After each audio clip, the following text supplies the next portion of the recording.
নমস্কাৰ বন্ধু বান্ধৱীসকল আপোনালোক সকলোকে মই সুৰজ চেত্ৰীয়ে পুনৰবাৰ টিপছ অসম ইউটিউব চেনেলটোলৈ স্বাগতম জনাইছো বন্ধু বান্ধৱীসকল ঠাণ্ডা দিনত কুকুৰাৰ মাজত এটা সমস্যাই বেছিকৈ দেখা দিয়ে হেতু হৈছে ঠাণ্ডা দিনত কুকুৰাবোৰক বেছিকৈ ঠাণ্ডা লাগে যাৰ বাবে কুকুৰাবোৰৰ মাজত বিভিন্ন বেমাৰ আজাৰ দেখিবলৈ পোৱা যায়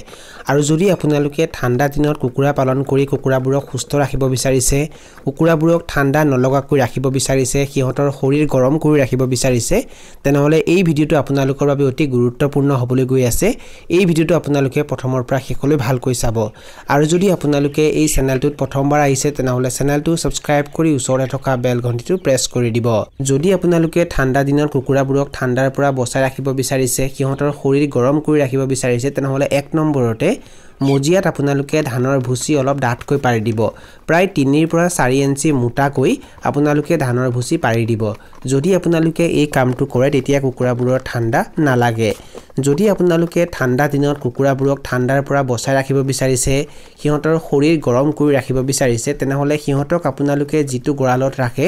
সেই গৰালটোত আপোনালোকে তাপ দিবৰ বাবে ৰঙা ৰঙৰ বাল্ব ব্যৱহাৰ কৰিব যদি আপোনালোকে কুকুৰাৰ গৰালত কুকুৰাৰ সংখ্যা অনুসৰি ৰঙা ৰঙৰ বাল্ব জ্বলাই থৈ দিয়ে তেতিয়া তাৰ পৰা যিখিনি তাপ উৎপন্ন হয় সেই তাপখিনিয়ে কুকুৰাবোৰক ঠাণ্ডা লাগিবলৈ নিদিয়ে সিহঁতৰ শৰীৰটো গৰম কৰি ৰাখে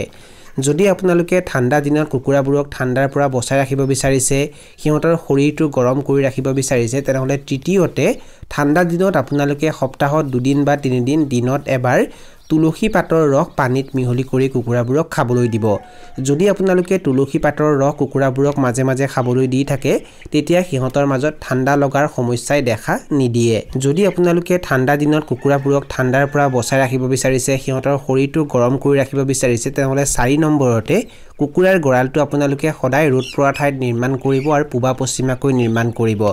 যদি আপোনালোকে কুকুৰাৰ গৰালটো ৰ'দ পৰা ঠাইত নিৰ্মাণ কৰে আৰু পূবা পশ্চিমাকৈ নিৰ্মাণ কৰে তেতিয়া কুকুৰাৰ গৰালটোত অলপ হলেও ৰ'দ পৰে যাৰ বাবে কুকুৰাৰ মাজত ঠাণ্ডা লগাৰ সমস্যাই দেখা নিদিয়ে যদি আপোনালোকে ঠাণ্ডা দিনত কুকুৰাবোৰক ঠাণ্ডাৰ পৰা বচাই ৰাখিব বিচাৰিছে সিহঁতৰ শৰীৰটো গৰম কৰি ৰাখিব বিচাৰিছে তেনেহলে 5 নম্বৰতে কুকুৰাৰ গৰালৰ বেৰবোৰত আপোনালোকে তিৰপাল ব্যৱহাৰ কৰিব সন্ধিয়া হোৱাৰ লগে লগে তিৰপালেৰে বেৰবোৰ ঢাকি দিব আৰু ৰাতিপুৱা যেতিয়া ৰ'দ উলাবলৈ আৰম্ভ হয় তেতিয়া আপোনালোকে তিৰপালবোৰ ওপৰলৈ উঠাই দিব বাহিৰৰ ঠাণ্ডা বতাহ যদি কুকুৰাবোৰৰ গাত লাগে তেতিয়াও কিন্তু কুকুৰাবোৰক বিভিন্ন বেমাৰে আক্ৰমণ কৰে সেইকাৰণে আপোনালোকে আগতীয়াকৈ সাৱধান হ'ব লাগিব কিয়নো যদি কুকুৰাবোৰক কেনেবাকৈ বেমাৰে আক্ৰমণ কৰে তেতিয়া সিহঁতক আকৌ এন্টিবায়োটিক দিব লাগিব এন্টিবায়োটিক দিলে আকৌ খৰচো হ'ব লগতে এন্টিবায়োটিক বেছি প্ৰয়োগ কৰিলে কুকুৰাবোৰৰ ওজনো কমিবলৈ আৰম্ভ কৰে সেইকাৰণে যদি আপোনালোকে আগতীয়াকৈ সাৱধানতা অৱলম্বন কৰে তেতিয়া কুকুৰাবোৰক যিকোনো বেমাৰে সহজতে আক্ৰমণ কৰিব নোৱাৰে ঠাণ্ডা দিনত যদি কুকুৰাবোৰক আপোনালোকে ঠাণ্ডাৰ পৰা বচাই ৰাখিব বিচাৰিছে সিহঁতৰ শৰীৰটো গৰম কৰি ৰাখিব বিচাৰিছে তেনেহলে মজিয়াত আপোনালোকে শুকান ধানৰ ভুচি পাৰি দিব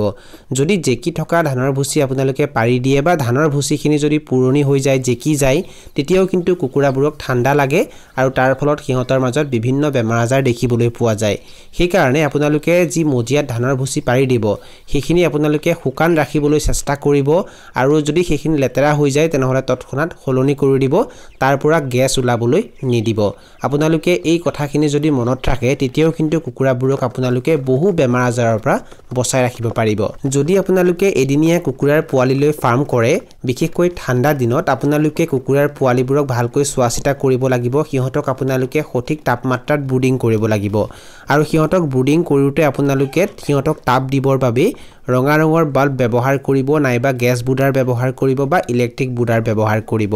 আৰু যদি আপোনালোকে ৰঙা ৰঙৰ বাল্ব ব্যৱহাৰ কৰে তেতিয়া আপোনালোকে প্লেন শীটৰ ওপৰত এনেকৈ বস্তাৰে ঢাকি দিব গৰমৰ দিনত কুকুৰাৰ পোৱালিবোৰক ব্ৰুডিং কৰিবৰ কাৰণে আপোনালোকে যেটো ঘেৰা বনাব সেইটো আপোনালোকে কাৰ্টুনো ব্যৱহাৰ কৰিব পাৰে কিন্তু আপোনালোকে ঠাণ্ডা দিনত প্লেন শীটৰ ঘেৰা বনালে বেছি ভাল হ'ব কাৰণ ঠাণ্ডা দিনত ঠাণ্ডা বেছিকৈ হয় আৰু এই সময়ছোৱাত যদি আপোনালোকে কাৰ্টুন ব্যৱহাৰ কৰে তেতিয়া হয়তো কুকুৰাবোৰৰ ঠাণ্ডাও লাগিব পাৰে কিন্তু যদি আপোনালোকে প্লেন শীট ব্যৱহাৰ কৰে তেতিয়া কিন্তু সিহঁতৰ ঠাণ্ডা বেছিকৈ নালাগে আৰু যেতিয়া আপোনালোকে ৰঙা ৰঙৰ বাল্ব জ্বলাই দিয়ে আৰু যেতিয়া এনেকৈ বস্তাৰে ঢাকি দিয়ে তেতিয়া ৰঙা ৰঙৰ বাল্বৰ পৰা যিখিনি তাপ উৎপন্ন হয় সেইখিনি বাহিৰলৈ ওলাই যাব নোৱাৰে আৰু যাৰ বাবে কুকুৰাৰ পোৱালিবোৰক ঠাণ্ডা নালাগে আৰু ঠাণ্ডাৰ বাবে সিহঁতৰ মৃত্যুও নহয় আপোনালোকে ঠাণ্ডা দিনত কুকুৰাৰ পোৱালিবোৰক প্ৰথম কেইদিনমান ভালকৈ ব্ৰুডিং কৰাটো অত্যন্ত প্ৰয়োজন কিয়নো এই সময়ছোৱাত যদি আপোনালোকে সিহঁতক সঠিক তাপমাত্ৰাত ব্ৰুডিং কৰিব নোৱাৰে তেতিয়া সিহঁতৰ মৃত্যু বেছিকৈ হ'ব লগতে সিহঁতৰ গ্ৰোথ ভাল নহ'ব ঠাণ্ডা দিনত যদি কুকুৰাবোৰক আপোনালোকে ঠাণ্ডাৰ পৰা বচাই ৰাখিব বিচাৰিছে সিহঁতৰ শৰীৰটো গৰম কৰি ৰাখিব বিচাৰিছে তেনেহলে 8 নম্বৰতে কুকুৰাবোৰক আপোনালোকে ভাল কোৱালিটিৰ কমাৰ্চিয়েল দানা খাবলৈ দিব চাওক বন্ধু বান্ধৱীসকল যদি আপোনালোকে কুকুৰাবোৰক কমাৰ্চিয়েল দানাৰ সমান্তৰালভাৱে ঘৰুৱা খাদ্যও খাবলৈ দিয়ে বা সেউজীয়া শাক-পাচলিৰ ৰংখ বা সেউজীয়া শাক-পাচলি খাবলৈ দিয়ে তেনেহলে বিশেষকৈ ঠাণ্ডা দিনত প্ৰায় 70 পৰা 80% কমাৰ্চিয়েল দানা কুকুৰাবোৰক খাবলৈ দিব আৰু বাকি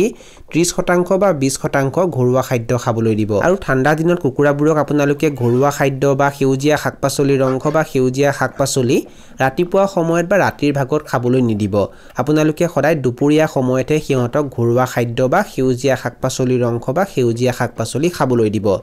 যদি আপোনালোকে ঘৰুৱা খাদ্য কুকুৰাবোৰক ৰাতিপুৱা সময়ত বা ৰাতিৰ ভাগত খাবলৈ দিয়ে তেতিয়া সিহঁতৰ চৰ্দি লাগে সিহঁতৰ CRD হ'ব পাৰে যাৰ বাবে সিহঁতৰ মৃত্যু হ'ব পাৰে সেই কাৰণে আপোনালোকে এই ভুলটো একেবাৰে নকৰিব যদি আপোনালোকে ঠাণ্ডা দিনত কুকুৰাবোৰক ঠাণ্ডাৰ পৰা বচাই ৰাখিব বিচাৰিছে সিহঁতৰ শৰীৰটো গৰম কৰি ৰাখিব বিচাৰিছে তেনেহলে 9 নম্বৰতে ৰাতিপুৱা সময়ত আৰু ৰাতিৰ ভাগত কুকুৰাবোৰক কুহুমীয়া গৰম পানী খাবলৈ দিব আৰু ৰাতি বেছি দেৰিলৈকে কুকুৰাবোৰক পানী খাবলৈ নিদিব যদি আপোনালোকে ঠাণ্ডা দিনত কুকুৰাবোৰক বেছি দেৰিলৈকে পানী খাবলৈ দিয়ে তেতিয়া সিহঁতৰ চৰ্দি লাগে লগতে সিহঁতৰ CRD হ'ব পাৰে আৰু যাৰ বাবে সিহঁতৰ মৃত্যু হ'ব পাৰে চাওক বন্ধু বান্ধৱীসকল যদি আপোনালোকে বহু দেৰিলৈকে কুকুৰাবোৰক পানী খাবলৈ দি থৈ দিয়ে তেতিয়া হেয়া পানী ঠাণ্ডা হৈ যায় ঠাণ্ডা দিনত হেয়া পানী বহুত বেছি ঠাণ্ডা হৈ যায় আৰু হেয়া পানী যদি কুকুৰাবোৰে খাই থাকে তেতিয়া সিহঁতৰ ঠাণ্ডা বেছিকৈ লাগে আৰু ঠাণ্ডাৰ ফলত সিহঁতৰ মাজত বিভিন্ন বেমাৰ আজাৰ দেখিবলৈ পোৱা যায় সেই কাৰণে আপোনালোকে ঠাণ্ডা দিনত ৰাতি 9টা বা 10টা বজালৈকে কুকুৰাবোৰক দানা পানী খাবলৈ দিব পাৰে তাৰ পাছৰ পৰা আপোনালোকে সিহঁতক দানা পানী খাবলৈ নিদিব আৰু ৰাতিপুৱা পাৰিলে আপোনালোকে সোনকালে সিহঁতক দানা পানী খাবলৈ দিব আৰু ৰাতিপুৱা যেতিয়া সিহঁতক আপোনালোকে দানা পানী খাবলৈ দিব